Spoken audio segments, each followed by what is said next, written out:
见过什么样的中国？是960万平方公里的辽阔，还是300万平方公里的澎湃？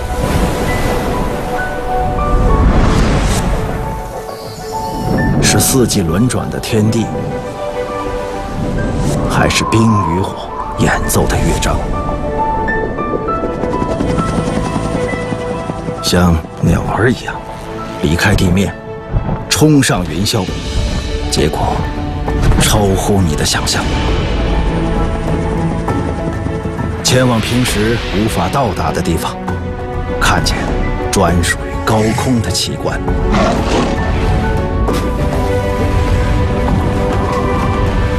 俯瞰这片朝夕相处的大地，再熟悉的景象也变了一副模样。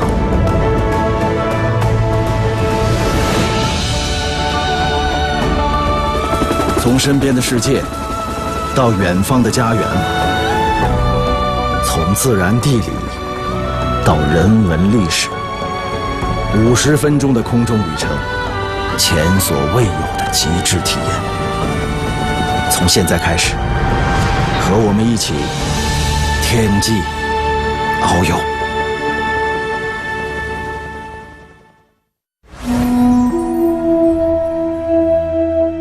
新疆是中国陆地面积最大的省份，相当于101个北京的大小。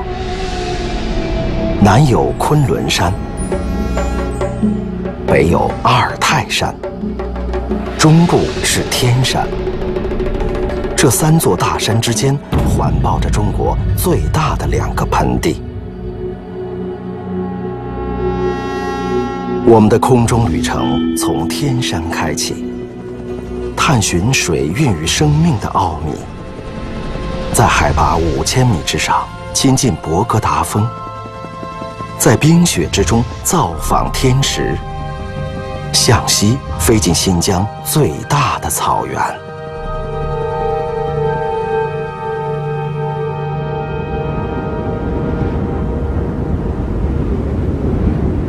比起山脉，河流似乎更经常被认为是文明的缘起。不过，当我们谈论的是一座全长2500公里、横跨4国的巨大山系时，情况就另当别论了。新疆身居亚欧大陆中心，处于极度干旱的地带。天山上的近万条冰川，就像巨大的固体水库，储存了大量水源。从这里发源了370多条河流和众多湖泊。水将这片干旱之地的命运彻底改变。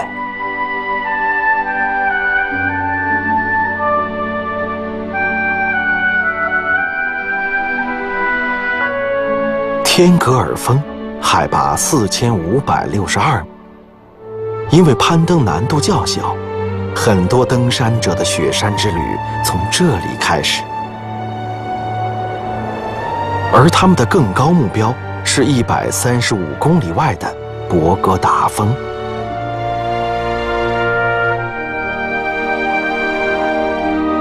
在海拔5000米级别的高山中，博格达峰的攀登难度排名第2。大气环境的变化和频繁的人类活动加速了冰川消融。为了保护冰川，博格达峰不再对外开放。或许远眺而不去打扰，是欣赏它的最好方式。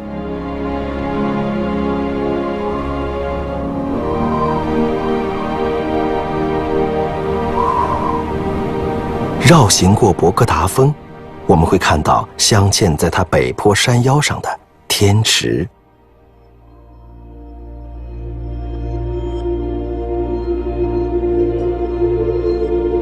天池是典型的高山湖泊，海拔高度1900多米。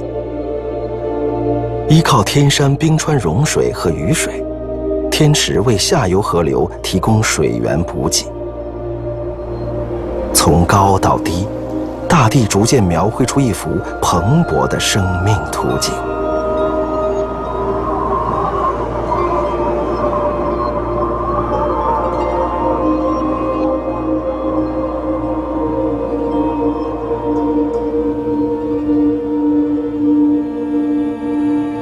飞行到天山中部，一个巨大的山间盆地出现在眼前。这是仅次于呼伦贝尔的中国第2大草原。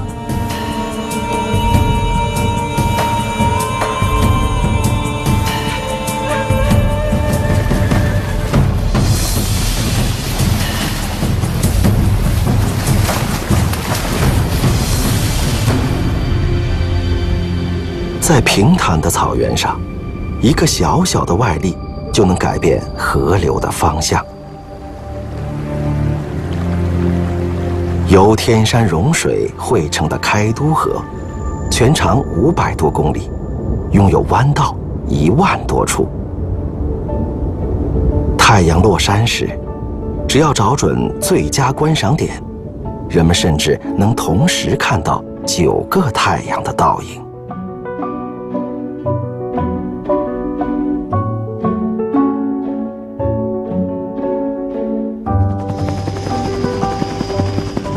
草原中隐藏着天鹅自然保护区。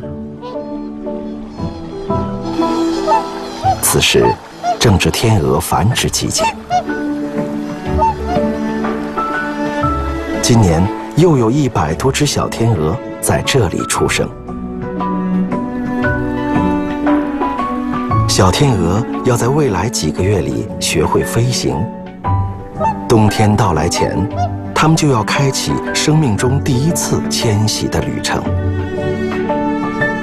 喜马拉雅山将会是它们飞行途中的第1个挑战。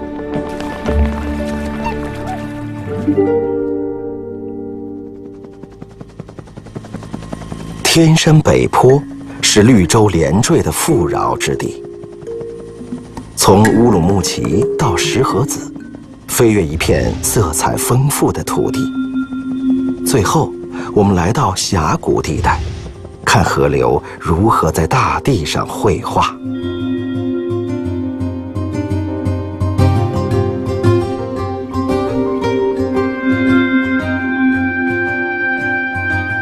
乌鲁木齐是全世界离海洋最远的大城市，最近的海洋在2000公里之外。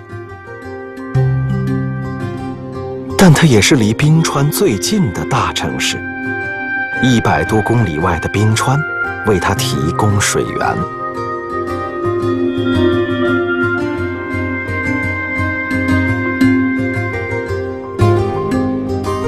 很长一段时间，中央电视台天气预报提到乌鲁木齐时，出现的图片就是这座国际大巴扎。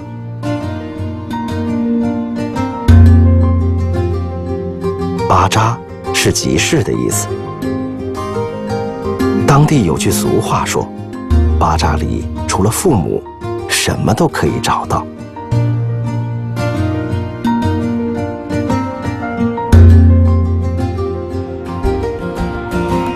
在新疆，万物都是色彩搭配的高手。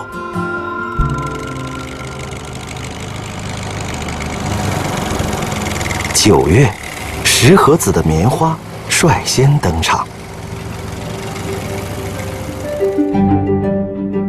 人们印象中的棉花是白色的，其实自然界中存在彩色棉花。这些棕色棉花就是其中一种。棉花可以用来制作纸币，比如人民币的主要成分就来自棉花。石河子阳光充足，每年产出的棉花需要9000辆卡车才能装完。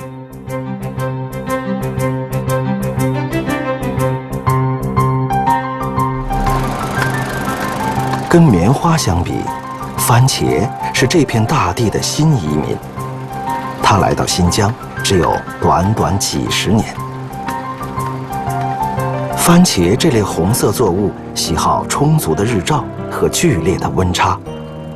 新疆全年日照时间超过2500小时，昼夜温差高达10几摄氏度。来到新疆，番茄算是找对了婆家。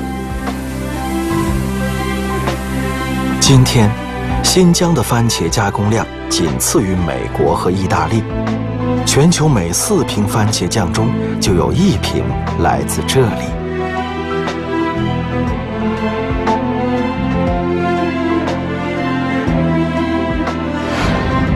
人们喜欢把辣椒晾晒在戈壁滩上，炎热干燥的大地是天然的脱水加工厂。并不是所有辣椒都甘心被吃掉，这里的辣椒尤其爱美，它们被做成色素，成为口红的原料。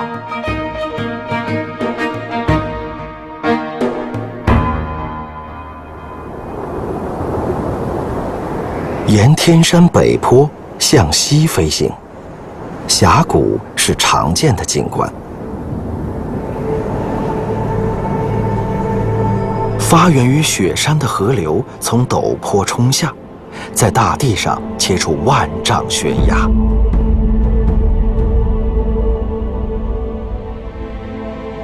从高空看，安吉海大峡谷色彩最为丰富。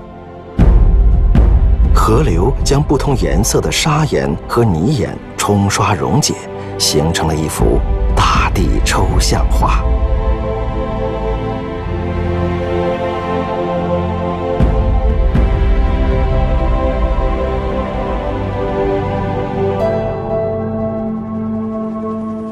接下来的旅程将前往新疆最湿润的伊犁河谷。这座花园将改变你对新疆干旱之地的印象。一路向北，大西洋的水汽在盆地边缘聚集成一滴最美的眼泪。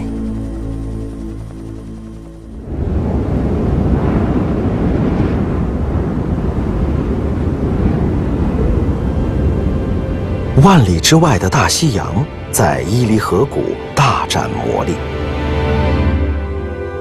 向西打开的谷口，最大限度迎接了大西洋带来的水汽。丰沛的降雨和雪山融水，打造了这片塞上江南。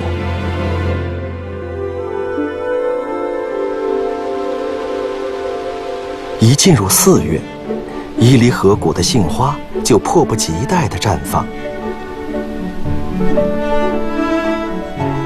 在一些人的印象中，杏花是江南的象征。其实，它们能够忍耐干旱与严寒，更适合生活在北方。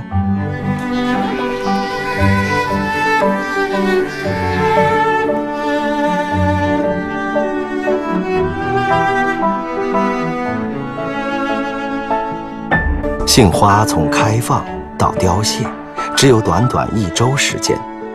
尽管如此，杏花依旧演绎了一幕别有风情的春意盎然。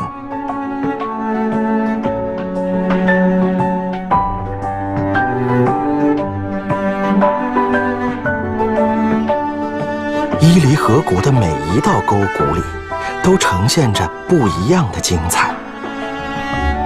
6月，薰衣草开始盛开。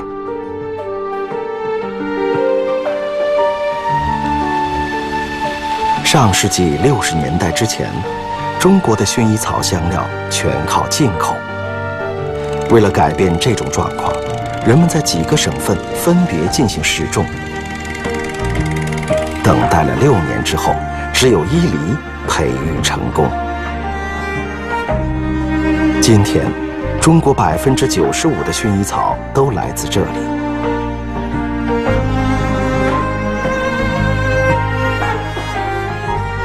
伊犁河谷的西部，有一座奇特的小城。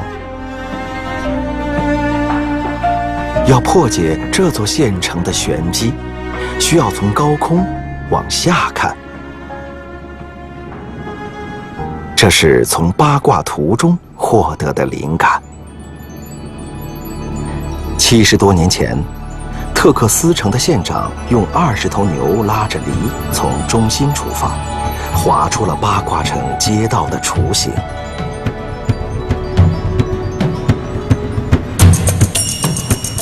8条主干道，加上4条环路，整座县城环环相连，道道相通。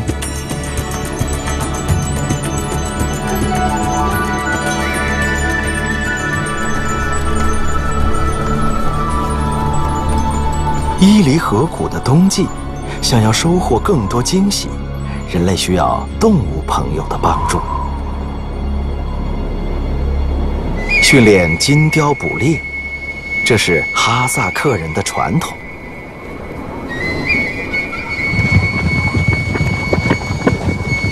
金雕是世界上最厉害的猛禽之一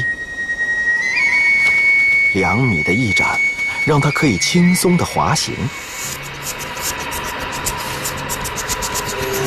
金雕还拥有8倍于人类的敏锐视觉，接近320公里的俯冲时速，很难有猎物能从这位高超的捕猎者手中逃脱。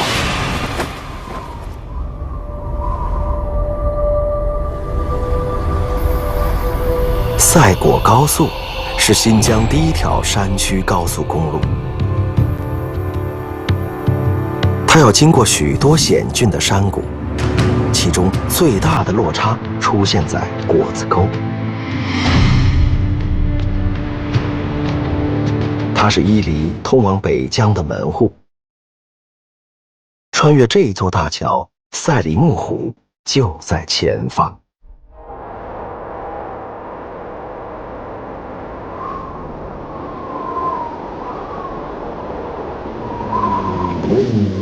环湖自行车赛在每年的春夏之交举行，骑手们一路翻山越岭，抵达赛里木湖湖畔。这段路程被称为最美赛段。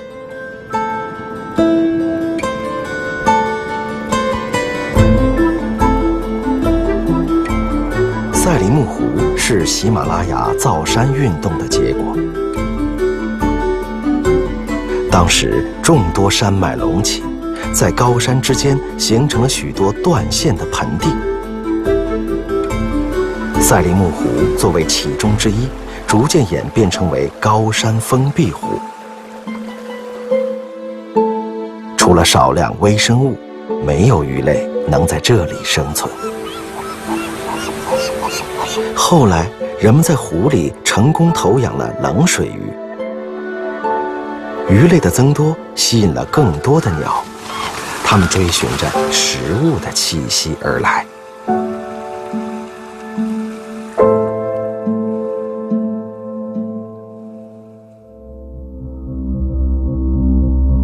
进入北疆的沙漠绝境，倾听野性的呼唤。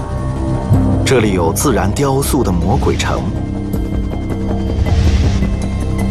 也有人类创造的奇迹之城。进入卡拉麦里，追上比狼跑得还快的蒙古野驴，寻找地球上仅存的野马种群。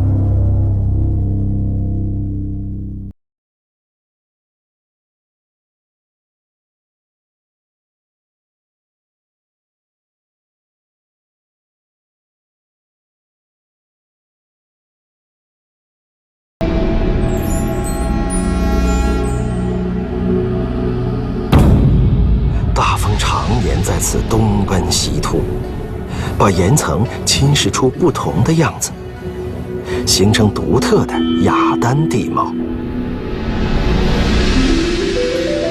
海上魔鬼城位于吉利湖东岸，湖水为它引来生命。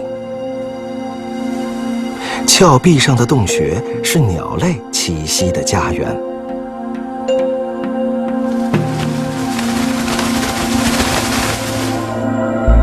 飞行300公里，进入准噶尔盆地，另一座魔鬼城赫然可见。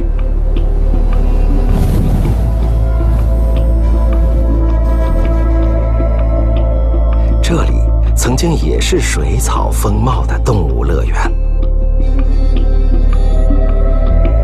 1万年前的众多生命，成为今天漆黑粘稠、贵比金子的缘由。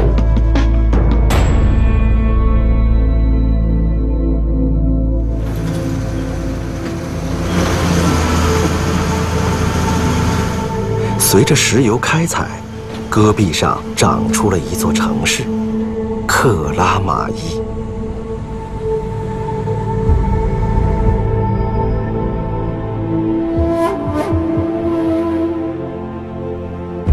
往东部飞行，深入中国第2大沙漠。在沙漠上空俯瞰大地，一片金色的叶脉延绵10几公里。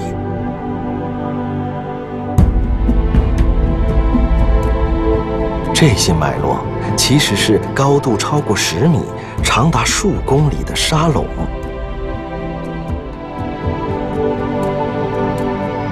和流动沙漠不同，古尔班通古特沙漠的南部主要是由固定和半固定的沙丘组成。受风向影响，曲线状的沙垄沿着南北走向延伸。从高空看，褐色的大地上布满了自由伸展的树枝。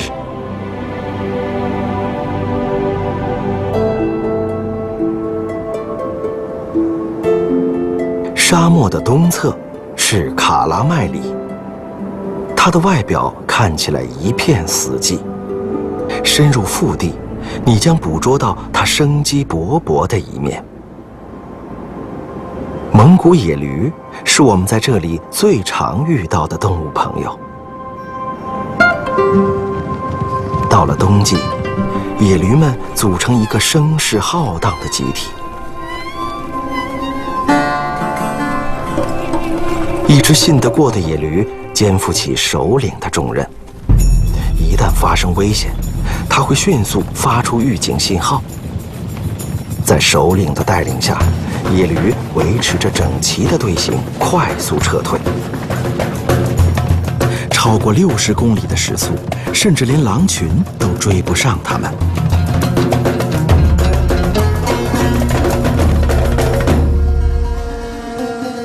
你可能以为这又是一群野驴掠过，其实这是地球上唯一存活的野马种类。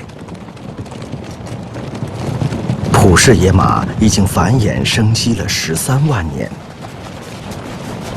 黑色的小腿是它区别于野驴的重要标志。普氏野马在中国一度灭绝，在30多年前，人们用阿尔金山野驴从国外换回了18匹普氏野马。在人类的帮助下，普氏野马重新学会了野外的生存技能。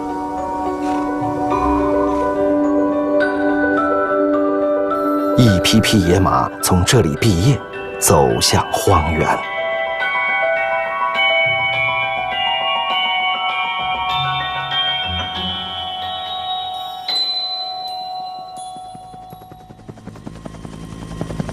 沿着阿尔泰山飞行，我们将去采集人与自然的故事。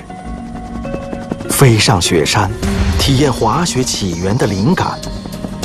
从空中一探传说中水怪生活的喀纳斯湖。前往乌伦古湖，见识渔民高超的捕捞技术。跟随哈萨克牧民踏上转场的旅途。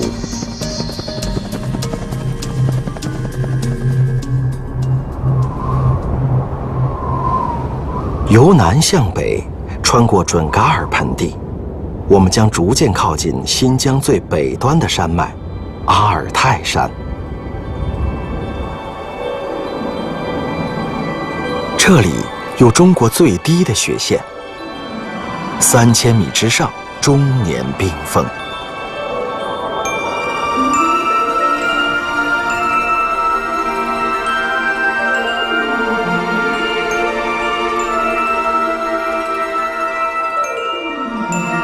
150米深的3号矿坑是一座稀有金属库。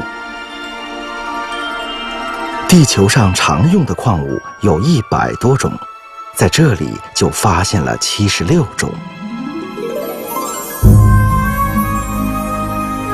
正是有了这些稀有金属，神舟系列航天飞船才能遨游太空。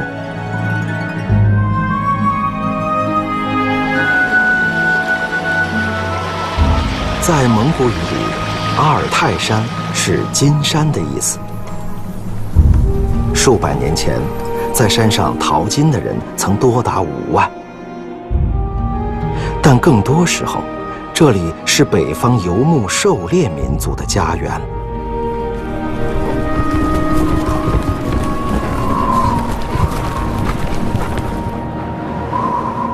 1万多年前，人们脚踏毛皮包裹的木板，在雪地上快速行进，追逐猎物的踪迹。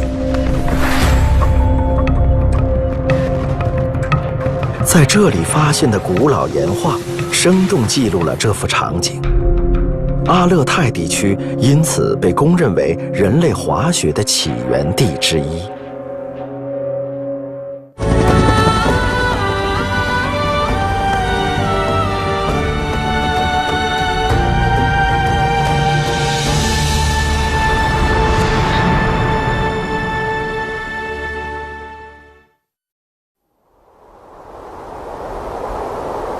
阿尔泰山的密林，掩映着一座看似平静的湖泊。喀纳斯湖水深将近190米，深水之下的世界不为人知。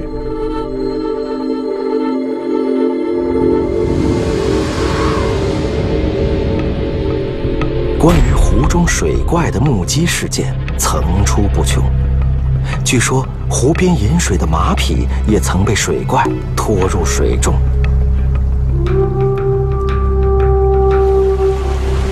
许多游客不远万里来到喀纳斯湖，希望一睹水怪的模样。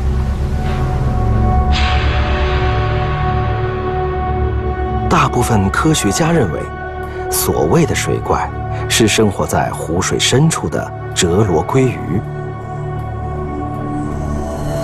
这种鱼的体长有的接近2米，它们性情凶猛，行踪诡秘，只是偶尔浮出水面，掀起白浪。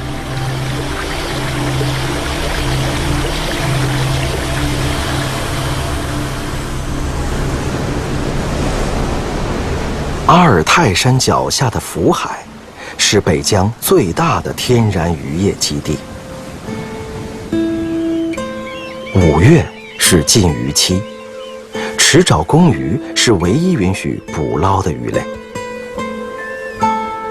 这种鱼个头很小，寿命大多只有1年，但繁殖力惊人。傍晚是作业的最佳时机，此时大多数鱼都待在深水区，只有池沼公鱼会到浅水层产卵和觅食。有经验的渔民在这个时候找准位置下网，尽量避免误捕其他种类的鱼。来回几番调整，渔网里拉上来的就几乎全是池沼公鱼。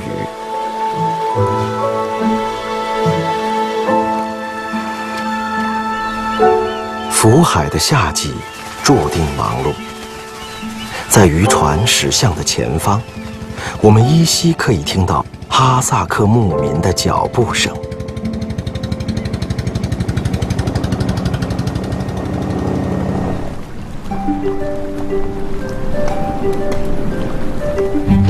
每当季节变化，牧民们都要更换一次牧场。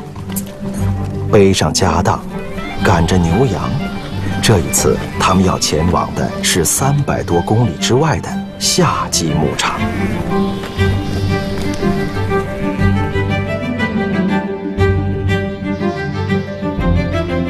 领路的常常是妇女，她们牵着骆驼运输食物和日用品，走在最前面。天黑之前，他们可以在前方扎营生火。男人们负责在队伍后方看管牛羊，这是家中最重要的财产。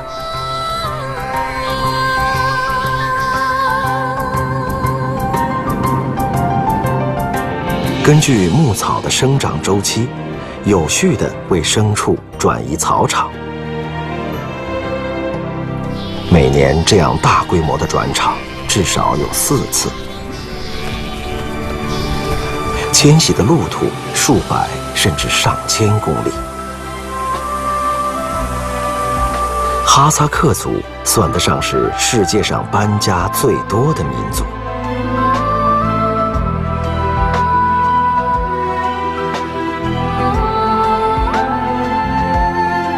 高山之上有最优质的牧草。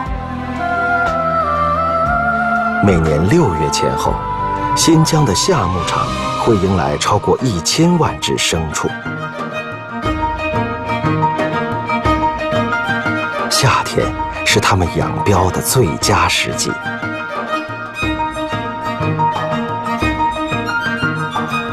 在冬天来临之前，牧民们将带着牛羊从高山往下迁徙，回到温暖的河谷低地。新疆的转场是在不同高度上的移动，牧民们总能敏锐地踩到季节的节拍。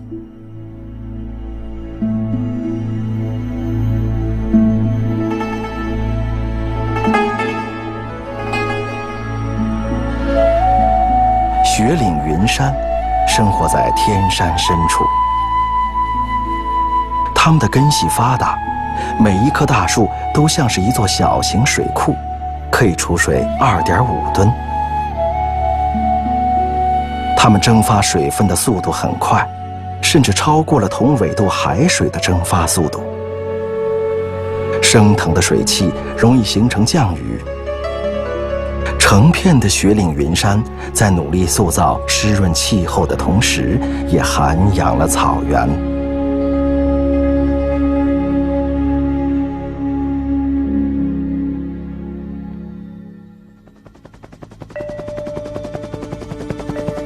进入塔里木盆地，穿越中国最危险的沙漠，这趟飞行将讲述绝处逢生的故事。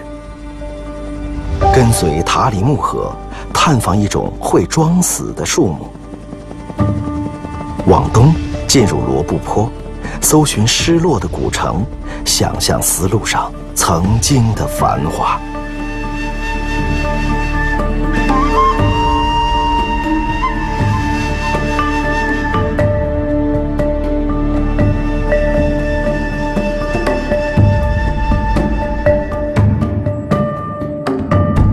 塔里木盆地的中央，是中国最大的沙漠。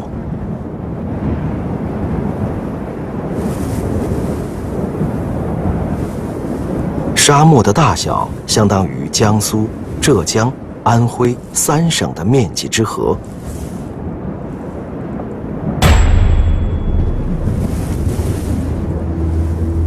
塔克拉玛干在维吾尔语中的意思是进得去，出不来。这是最危险的沙漠，超过80%的沙丘随风流动。1000年来，整个沙漠大约向南延伸了100公里。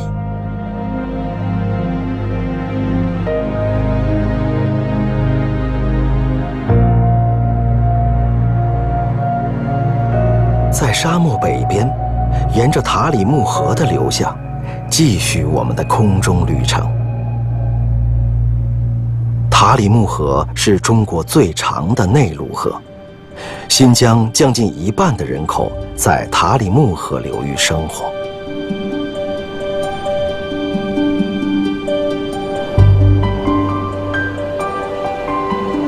秋日的胡杨林是新疆最值得期待的景观。全世界超过一半的胡杨分布于此。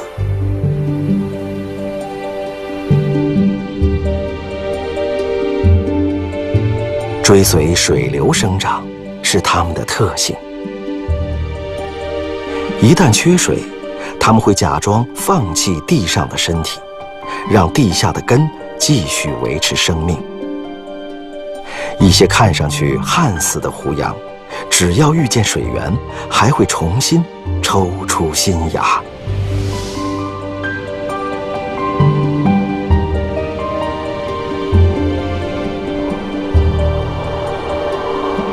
荒漠里的生命有着惊人的耐渴能力。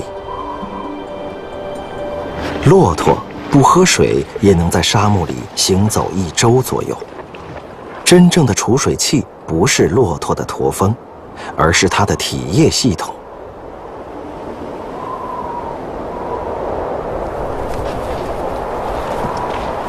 一只500公斤的骆驼，它的体液至少能提供125公斤的水分。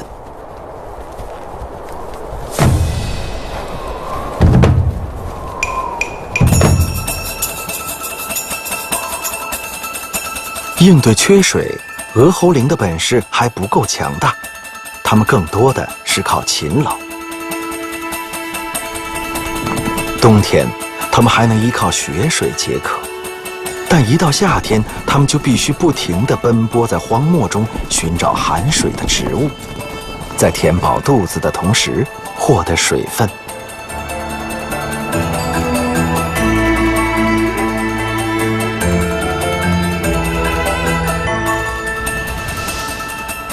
这片蓝绿色的湖水是罗布泊蕴藏的含盐卤水，它们从地下被抽取上来，在高温的炙烤下形成天然结晶的盐。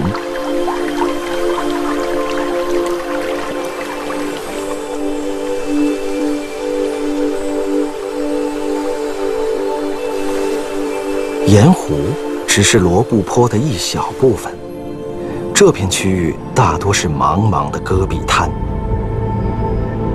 从高空俯瞰，很多人会把罗布泊当作是外星球。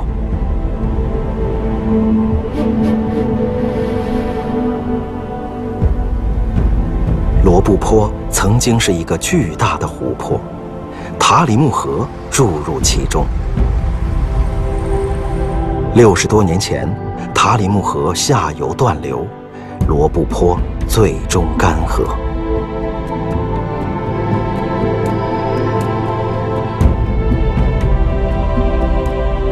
在罗布泊西北岸，楼兰古城遗址中有一处立着的墙壁，因为出土了不少文书，人们猜测这可能是官府用来存放机密文件的库房。丝绸之路上的古城因水而生，有的甚至因水得名。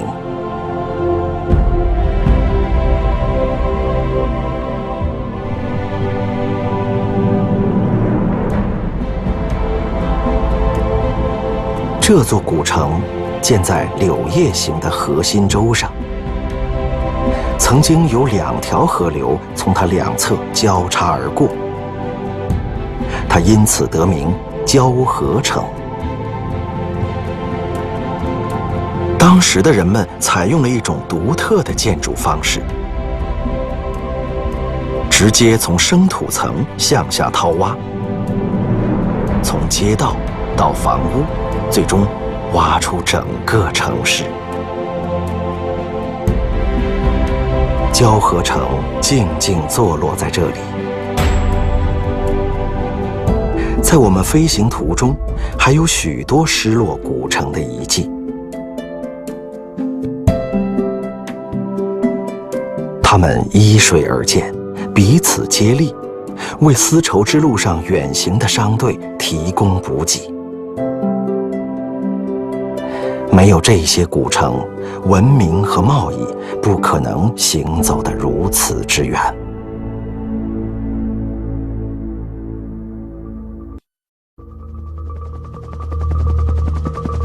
这是一趟极致之旅，从炎热的极点前往寒冷高地。飞机从中国海拔最低的吐鲁番盆地一路爬升，来到帕米尔高原。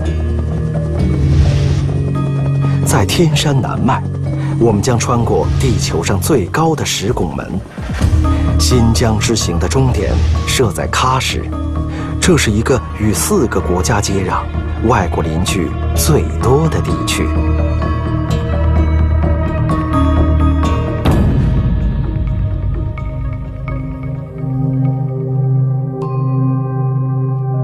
大多数人是从《西游记》中第一次听到火焰山的名字。火焰山的热自古有名，地表温度最高超过70摄氏度。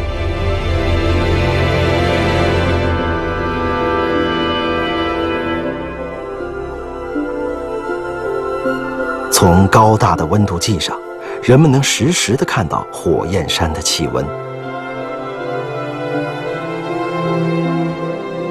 地势是造成火焰山酷热的主要原因。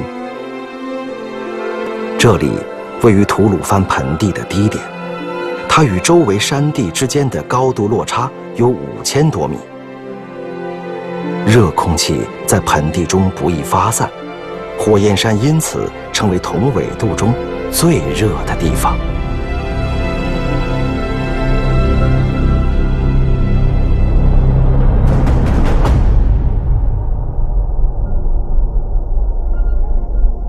火焰山寸草不生，但它附近的山谷却是葡萄成荫。据说吐鲁番出产中国最甜的葡萄。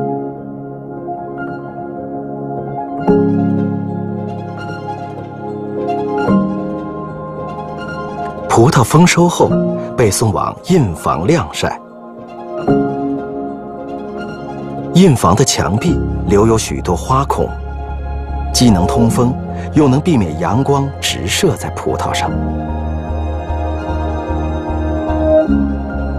短短40天，干燥的热风就能把鲜葡萄烘干。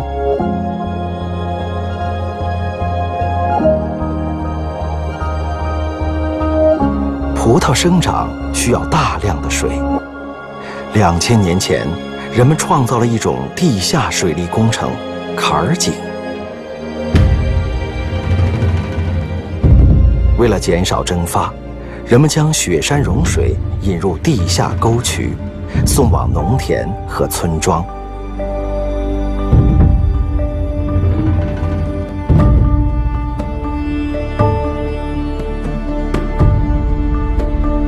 据说，将坎儿井所有的水渠连起来，超过5000公里。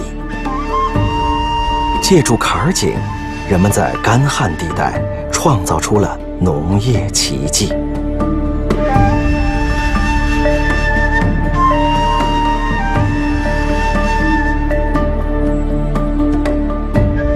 从吐鲁番盆地启程，飞行1300公里，我们来到中国的最西端帕米尔高原。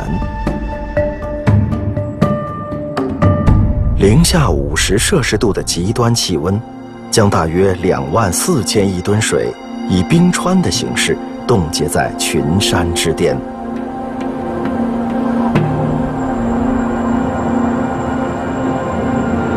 穆氏塔格峰被称作冰山之父，它拥有相当于280个天池水量的超级冰盖。登山者眼中，穆氏塔格峰长得像一个大馒头。在7000米级别的高山中，它相对容易攀登。人们登顶后可以直接滑雪下山，庆祝他们的成功。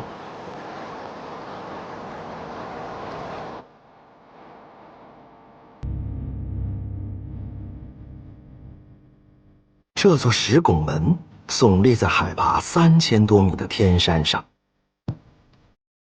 亲眼见过石拱门的人更愿意称呼它为天门。干燥的空气在狭窄的山脊间快速流动，侵蚀着岩壁，逐渐凿出了这个风的通道。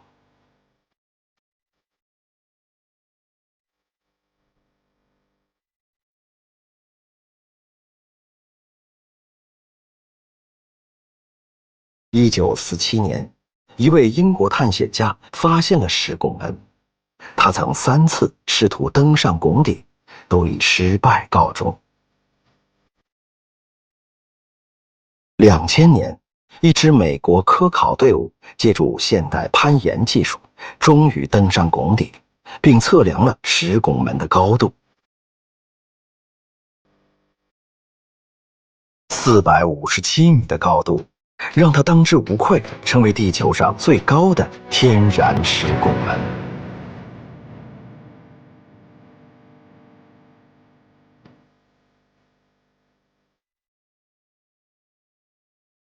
离开高山，进入人烟稠密的绿洲地带，喀什已经静候我们多时。丝绸之路南北线在喀什交汇，往来西域的人们在这里落脚。古老的商业传统今天还能在巴扎里找到。喀什的巴扎种类繁多，周日是牛羊巴扎的开放日。传统的买卖已经延续了数千年，一桩桩生意成就了这座喀什城。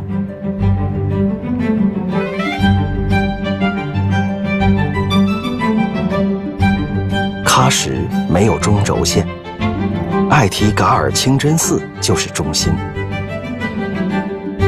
曾经整个城市都围绕着它生长。平时这里有2-3千人做礼拜，到了古尔邦节或开斋节，数万人将会聚集在清真寺。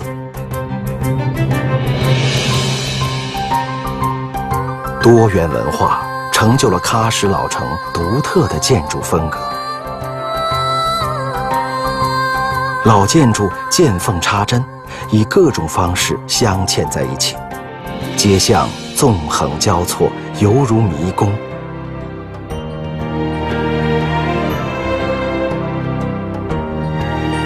东部延绵的临海地带，让中国与世界相连。西部深入腹地的内陆，让中国靠近更多的邻居。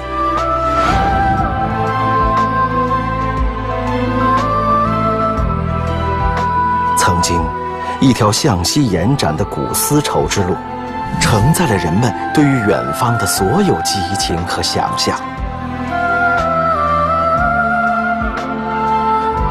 今天，新疆成为新丝路的核心地带。